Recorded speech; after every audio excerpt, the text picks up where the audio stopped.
Hai Sobat Cilik, dengan Wutata, sahabat yang menemani kamu sebelum tidur. Untuk sahabat cilik, jika ada permintaan mendengar dongeng lainnya, silahkan tulis judul dongeng di kolom komentar. Dan jangan lupa klik tombol like, share, and subscribe ya. Selamat mendengarkan.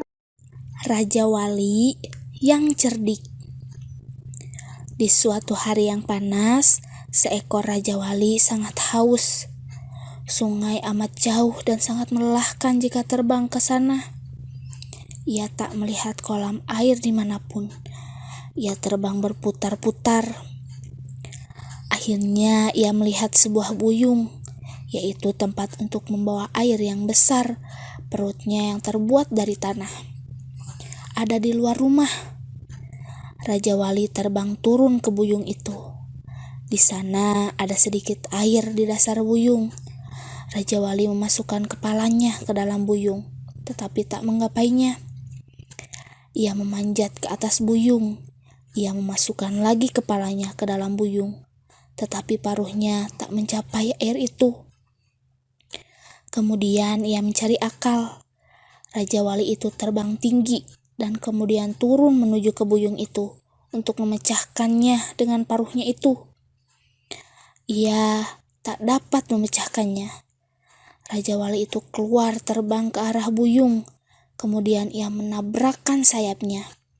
Ia mencoba memecahkannya lagi dan lagi, agar airnya dapat keluar dan membasahi lantai.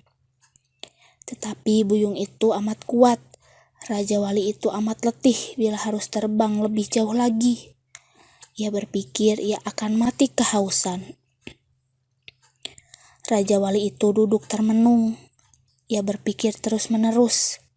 Ia tak mau mati karena kehausan. Ia melihat banyak batu kecil di tanah. Ia pun mendapatkan ide. Ia mengambil batu itu dan memasukkannya ke dalam buyung. Ia masukkan dan memasukkannya terus. Air itu naik lebih tinggi. Setiap kali batu jatuh ke dalam buyung, buyung itu hampir penuh dengan batu. Air telah naik sampai ke permukaan. Raja Wali yang pintar itu memasukkan paruhnya dan ia mendapatkan air. Pepatah mengatakan bahwa jika ada kemauan, pasti ada jalan. Raja Wali itu telah membuktikannya sendiri.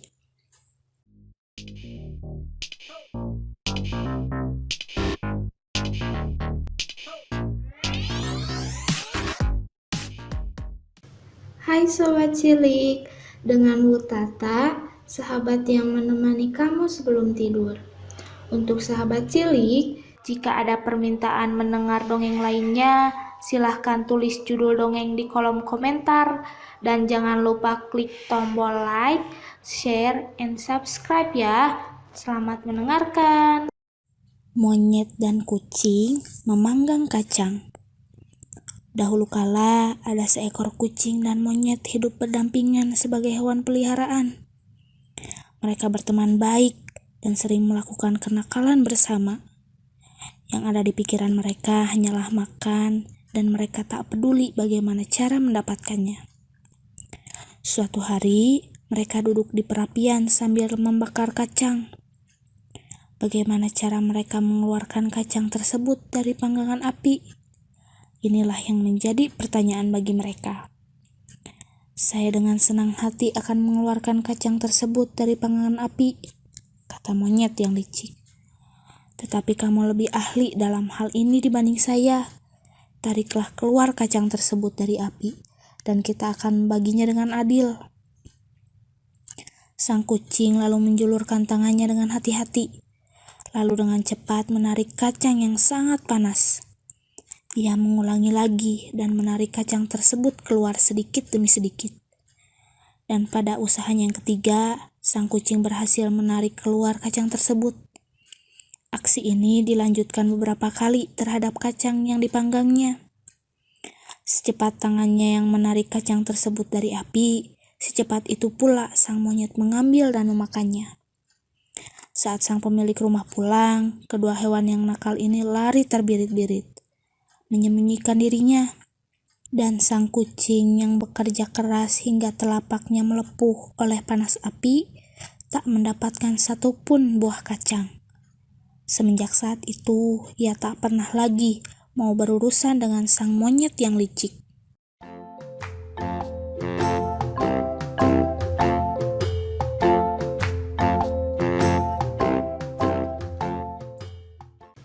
Hai Sobat Cilik, dengan Wutata, sahabat yang menemani kamu sebelum tidur. Untuk sahabat cilik, jika ada permintaan mendengar dongeng lainnya, silahkan tulis judul dongeng di kolom komentar. Dan jangan lupa klik tombol like, share, and subscribe ya. Selamat mendengarkan. 2 orang pengembara dan seekor beruang. 2 orang berjalan mengembara bersama melalui sebuah hutan yang lebat. Saat itu tiba-tiba seekor beruang yang sangat besar keluar dari semak. Salah satu pengembara hanya memikirkan keselamatannya dan tidak menghiraukan temannya. Lalu ia memanjat ke sebuah pohon yang berada dekat dengannya. Pengembara yang lain merasa tak dapat melawan. Ia pun sangat ketakutan. Ia lalu melemparkan dirinya ke tanah dan berbaring diam-diam, seolah-olah dia telah meninggal. Dia sering mendengar bahwa beruang tak akan menyentuh hewan atau orang yang telah meninggal. Temannya yang berada di pohon tak berbuat apa-apa untuk menolong temannya yang berbaring. Entah hal ini benar atau tidak, beruang itu sejenak mengendus di dekat kepalanya. Dan kelihatannya puas bahwa korbannya telah meninggal. Beruang tersebut pun berjalan pergi. Pengembara yang berada di atas pohon kemudian turun. Kelihatannya seolah-olah beruang itu membisikkan sesuatu di telingamu, katanya. Apa yang dikatakan oleh beruang itu? Beruang itu berkata, tidak bijaksana berjalan bersama-sama dan berteman dengan seseorang yang membiarkan dan tidak menghiraukan temannya yang berada dalam bahaya.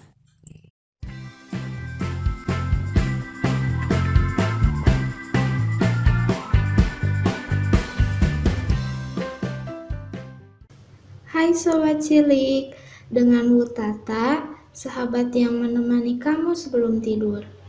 Untuk sahabat cilik, jika ada permintaan mendengar dongeng lainnya, silahkan tulis judul dongeng di kolom komentar. Dan jangan lupa klik tombol like, share, and subscribe ya. Selamat mendengarkan. Asal mula rumah siput. Dahulu kala siput tak membawa rumahnya kemana-mana. Pertama kali siput tinggal di sarang burung. Merasa terasa hangat dan siang terasa sejuk karena daun, tetapi ketika musim hujan, daun itu tak bisa lagi menghalangi air hujan. Siput menjadi basah dan kedinginan. Kemudian siput pindah ke dalam lubang. Jika hari panas, siput terlindungi. Bahkan jika hujan turun, siput tak basah. Sepertinya aku menemukan rumah yang cocok. Tetapi di suatu hari yang cerah, datanglah burung pelatuk. Burung pelatuk terus mematuk batang pohon, tempat rumah siput tersebut. Siput menjadi terganggu. Dengan hati jengkel, siput turun dari lubang. Siput menemukan sebuah lubang di tanah. Kelihatannya hangat jika malam datang, pikir siput. Siput membersihkan lubang tersebut dan memutuskan untuk tinggal di dalamnya.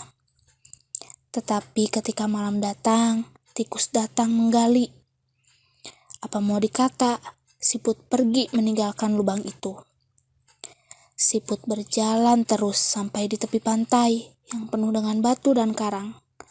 Selah batu karang dapat menjadi rumahku, kata siput. Aku bisa berlindung dari panas matahari dan hujan. Tak akan ada burung pelatuk yang akan mematuk batu karang ini. Dan tikus tak akan mampu menggali lubang ini. Siput pun dapat beristirahat dengan tenang. Tetapi ketika air laut pasang dan naik sampai ke atas, siput ikut tersapu. Sekali lagi, Siput harus pergi mencari rumah baru. Ketika berjalan meninggalkan pantai, Siput menemukan sebuah cangkang kosong. Bentuknya cantik dan ringan. Karena lelah dan kedinginan, Siput masuk ke dalam cangkang itu. Siput merasa hangat dan nyaman, lalu tidur bergulung di dalamnya. Ketika pagi datang, Siput menyadari telah menemukan rumah yang terbaik. Cangkang ini sangat cocok untuknya. Aku tak perlu lagi cepat pulang jika hujan. Aku tak akan kepanasan lagi. Tidak ada yang akan menggangguku. Aku akan membawa rumah ini bersamaku kemanapun aku pergi.